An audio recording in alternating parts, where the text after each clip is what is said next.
बिस्मिल्लाहिर्रहमानिर्रहीम। अल्हम्दुलिल्लाह रब्बिल आलमीन।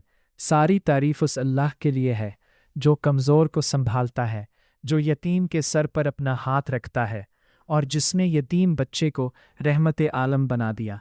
दुरूद व सलाम हो हमारे आका सल्लल्लाहु अलैहि वसल्लम पर, आप सल्लल्लाहु अलैहि वसल्लम की आल पर, सहाबा पर और क़यामत तक आने वाली उम्मत पर, आमीन।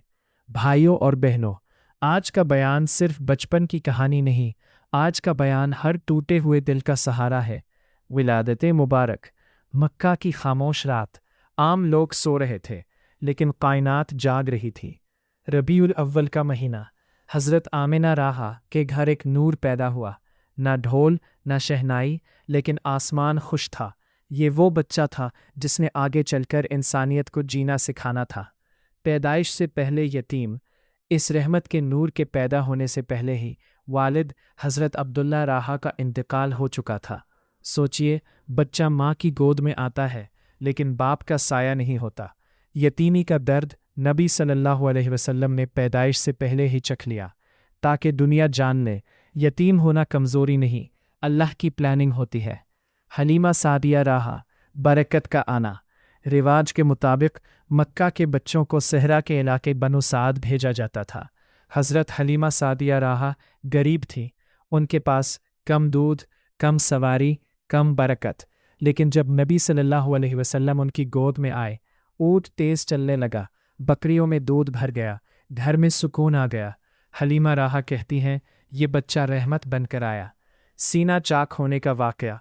बचपन में फ़रिश्तों ने नबी सल्लल्लाहु अलैहि वसल्लम का सीना चाक किया, दिल निकाला, गुनाह का हिस्सा अलग किया, नूर से धोया, फिर वापस रख दिया।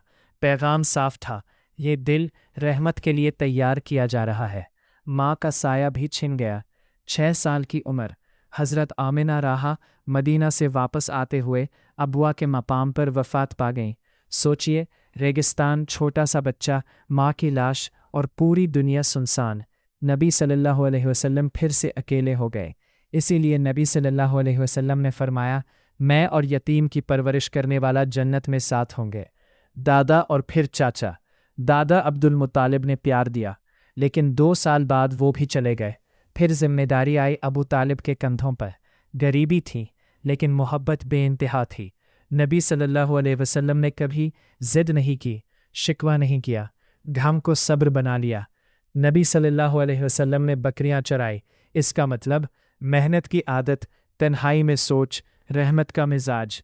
इसीलिए नबी सल्लल्लाहु अलैहि वसल्लम ने फरमाया, हर नबी ने बकरियां चराई। लीडरशिप मेहनत से पैदा होती है, ज़ोर ज़बरदस्ती से नहीं। उम्मत के लिए पैगाम। मेरे भाइयों और बहनों, अगर आप यतीम हो, घर से दूर हो, प्यार से महरूम हो, ज़िंदगी से थक चुके हो, तो याद रखो, अल्लाह यतीम को छोड़ता नहीं। जो यतीम था वही रहमत आलम बना। 5 जिंदा सबक। मुश्किल बचपन अजीम मुस्तकबिल बनाता है। अल्लाह की रहमत कमज़ोरी से शुरू होती है। यतीम का दिल तोड़ना अल्लाह से दुश्मनी है। सब्र से रहमत पैदा होती है। नबी सल्लल्लाहु अलैहि वसल्लम का बचपन हर दुखियारे के लिए उम्मीद है। दुआ, या अल्लाह, हमें नबी सल्लल्लाहु अलैहि वसल्लम के बचपन से सब्र अता फरमा, हमें यतीमों का सहारा बना, हमें रहमत बांटने वाला बना, और क़यामत के दिन हमें अपने हबीब सल्लल्लाहु अलैहि वसल्लम के करीब जगह अता फरमा।